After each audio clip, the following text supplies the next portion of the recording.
Saudara, wabahnya COVID-19 menjadi perhatian serius dunia termasuk Indonesia. Pemerintah pusat, pemerintah daerah maupun masyarakat Indonesia kini tengah fokus untuk melawan COVID-19.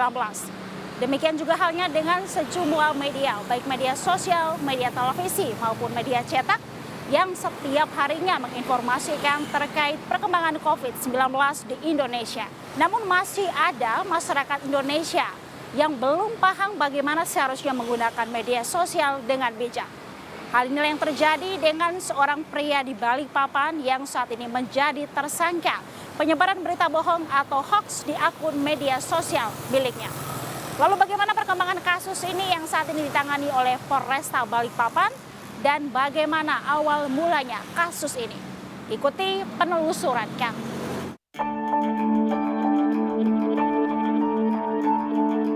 Senin 6 April 2020 menjadi hari yang tak disangka oleh Hendra, seorang pekerja loper koran di Balikpapan, Kalimantan Timur. Hendra harus mendekam di penjara akibat ulahnya menyebar isu seorang pengemudi ojek online yang diduga terkapar virus corona. Kepada tim Kompas TV, pelaku mengungkapkan bahwa dirinya hanya iseng dan menyebarkan berita soal virus corona. Tanpa mengecek kembali kebenarannya, pelaku justru dengan mudahnya mengembangkan cerita di akun media sosial Facebook milik dirinya. Pertama, saya kan buka Instagram. Kemudian kalau di Instagram kan ada galeri banyak-banyak itu foto-foto, berita-berita kan. Taunya muncul yang satu berita itu. Saya pikir itu benar. Akhirnya saya ambil beritanya. Kemudian saya share di Facebook karena saya pikir itu benar. Tanpa saya mengetahui kebenaran dari berita itu, saya salah.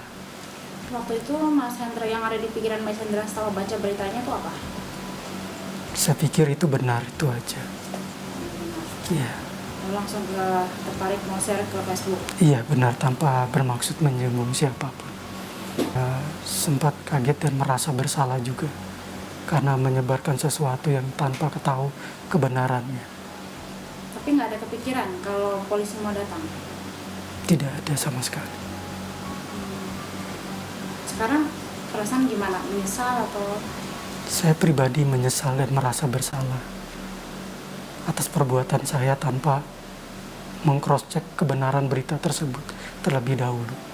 Biasa nge-share dan nggak pernah ngecek? Tidak pernah sama sekali, baru ini saja saya share karena saya pikir benar. Itu tujuannya meng-share itu biar buat apa, Mas? Karena saya pikir itu benar beritanya tanpa bermaksud apa-apa. Nggak mau ngasih tau ke orang juga kan, kalau itu kan nggak perlu di-share sebenarnya. Tapi kenapa masnya pilih nge-share?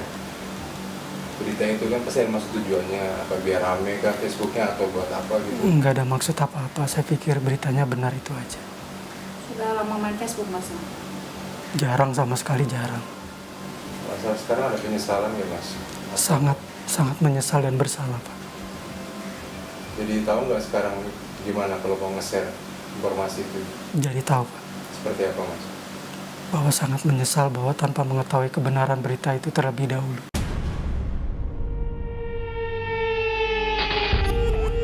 Namun miris, kasus yang menimpa Hendra bukan kali pertama di Balikpapan. Menurut pihak kepolisian, ada sejumlah kasus lain yang tengah diselidiki mengenai penyebaran isu hoax corona.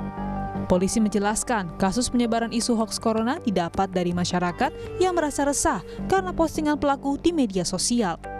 Kurang dari 24 jam, akhirnya pelaku ditangkap di kediamannya.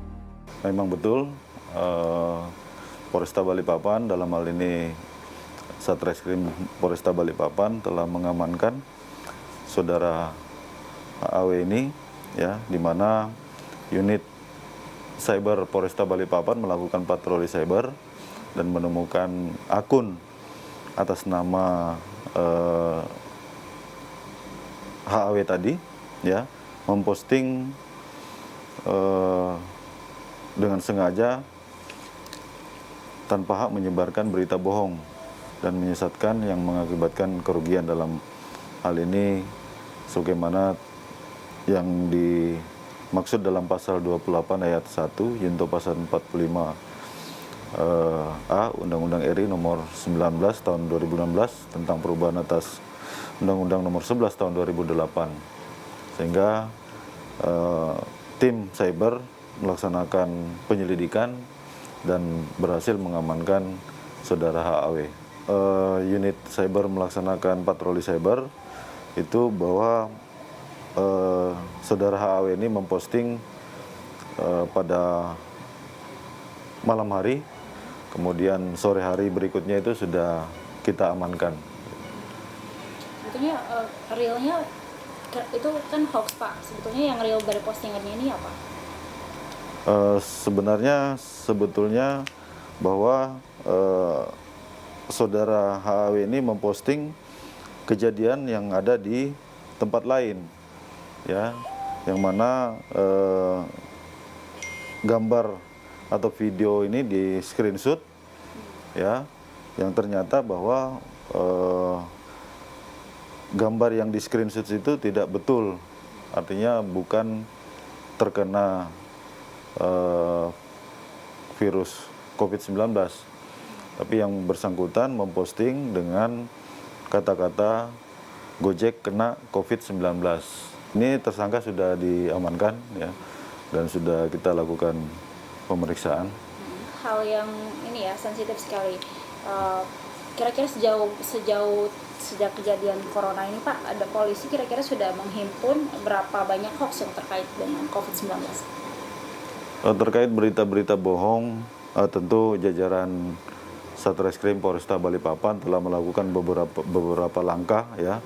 Dalam hal ini langkah-langkah penegakan hukum, karena memang saat ini kita juga ada operasi kepolisian, ya, di mana salah satunya adalah Satgas Penegakan Hukum. Jadi setiap hari kita melakukan patroli-patroli cyber, ya, di mana kita akan menghimpun informasi-informasi yang mungkin mengarah kepada penyebaran berita-berita hoax atau berita bohong tadi. Kalau ancaman hukumnya seperti yang saya sampaikan awal tadi, bahwa untuk saat ini tersangka saudara HAW ini kita kenakan pasal 28, ya, untuk pasal 45, di mana ancaman hukumannya pidana penjara paling lama 6 tahun dan atau paling banyak denda paling banyak 1 miliar rupiah.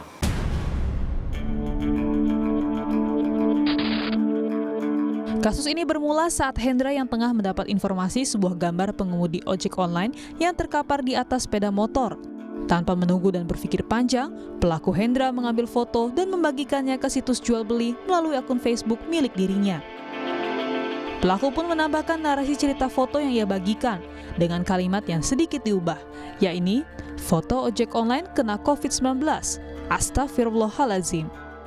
Setelah memposting gambar tersebut, akhirnya diketahui bahwa pengemudi ojek online yang diposting pelaku ternyata bukan terkapar COVID-19, melainkan terkena penyakit lain, yakni epilepsi. Dinilai meresahkan masyarakat, akhirnya pelaku ditangkap di kediamannya. Pelaku menyesal karena kembali tak mengecek kebenarannya. Fenomena penyebaran isu hoax corona banyak faktor yang sangat memungkinkan. Menurut salah satu pengamat media sosial, hanya ada 2 faktor yang sangat mendukung mengapa hoax ini terjadi. Di antaranya ialah karena tidak tahu dan merasa bangga jika berhasil menyebarkan berita mengenai COVID-19, dan yang kedua, ada unsur kesengajaan untuk keuntungan semata. Pertama tadi karena memang isunya lagi naik daun lah istilahnya, ya. Memang selama ini siapa sih ya orang bicara kecuali pasti bicaranya pasti soal COVID-19. Apapun yang di-share pasti itu, ya. Itu mungkin yang salah satunya. Yang kedua mungkin gini, seperti yang saya sampaikan tadi bahwa banyak masyarakat yang susah membedakan mana yang hoax, mana yang berita benar. Nah, ya. Ini tugas kita sebenarnya, tugas kita media.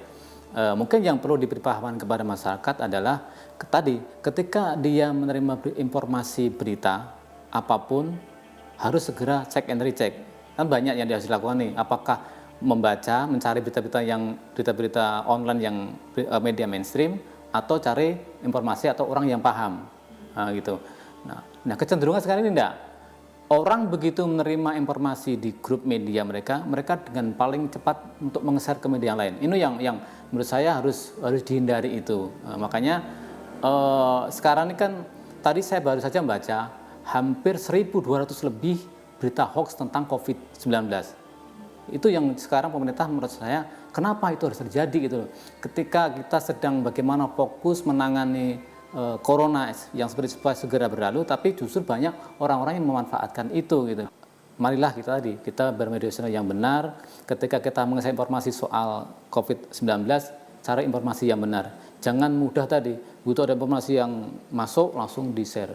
Kalau tidak benar, maka terjadilah kasus yang terjadi di Balikpapan yang sekarang ditangani oleh Polresta Balikpapan. Karena ini menyangkut isu COVID-19, ada media yang memang resmi ya, ada yang WW COVID-19 yang punya pemerintah, atau mungkin kita harus mencari informasi dari media-media tadi mainstream.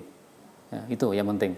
Yang kedua tadi mungkin hindarilah kita menge-share informasi, berita apapun yang belum tentu kebenarannya. Cek and recheck dulu.